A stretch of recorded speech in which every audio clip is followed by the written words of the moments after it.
నమస్తే అండి. అనుశ్రీ థాట్స్కి స్వాగతం. ముందుగా పరాభవనామ సంవత్సర ఉగాది శుభాకాంక్షలండి మీ అందరికీ. మన తెలుగు వాళ్ళకి పండగ అంటే పిండి వంటలు, పిండి వంటలంటే పండగ కదండి.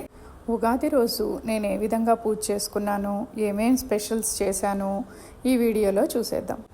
ముందుగా సింహద్వారం గడప, వెనక ద్వారం గడప పసుపు రాసి బొట్టు పెట్టి పూలు అక్షింతలు వేసి మామిడి తోరణం కడతాను. ముందుగా ఏ పండగైనా పబ్బమైనా ఆ లక్ష్మీనారాయణులు రావాలంటే గడప లక్ష్మినే కదండి పూజించాలి. తర్వాత మనం ఆరోగ్యకరమైన ఆహారం తినాలి అంటే ఉపయోగపడేది పొయ్యి, అంటే అగ్నిదేవుడు అన్నమాట.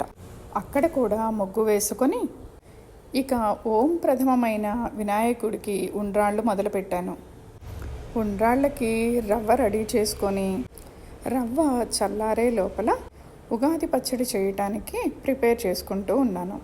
ఉగాది పచ్చడి ఒక్కొక్కళ్ళు ఒక్కొక్క రకంగా ప్రిపేర్ చేస్తారండి. నేను మాత్రం చింతపండు గుజ్జు, బెల్లం, చెరుగ్గడ, మామిడికాయ ముక్కలు, వేప పువ్వు వేస్తాను. అంటే 5 రకాలన్నమాట. ఏ పూజకైనా అత్యంత ముఖ్యమైనవి బై డిఫాల్ట్ ఉండవలసినవి పానకం, వడపప్పు. అవి 2 ప్రిపేర్ చేసుకున్నాను. పానకంలో యాలుక్కాయ పొడి, మిరియాల పొడి వేస్తే భగవంతుడికి చాలా ఇష్టంట. ఇవి చేస్తూనే మామిడికాయ పప్పు చిన్న కుక్కర్ పెట్టేసి క్యారెట్ కూర చేసేసానండి. రైస్ కుక్కర్లో పులిహోరకి అన్నం పెట్టేశాను. ఇవన్నీ చేసే లోపల రైస్ రెడీ అయిపోయిందండి. కొంచెం రైస్ చిన్న బౌల్లోకి తీసుకొని దాన్ని దద్దోజనంగా కలిపేశానండి. మిగిలిన అన్నం పులిహోర చేశాను అన్నమాట. పులిహోర అన్నంలో తిరగమాత పెట్టేసి ఈసారి బొబ్బట్లు చేయలేదండి, కేసరి చేశాను. కేసరి చేశాక పొటాటో బజ్జీలు వేశానండి. తర్వాత ఇంకా పూజకి ప్రిపేర్ అయ్యాను అనమాట. ఇంటికి కట్టడానికి బూడిద గుమ్మడికాయ, ఇంటికి దిష్టి తీయటానికి మంచి గుమ్మడికాయని రెడీ చేసుకొని పూజ చేసుకున్నానండి. ఆ తర్వాత మహానైవేద్యం పెట్టి హారతిచ్చాను.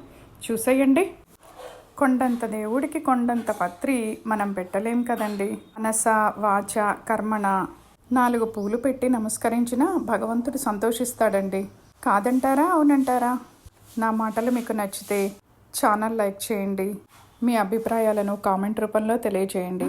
Thank you so much for watching.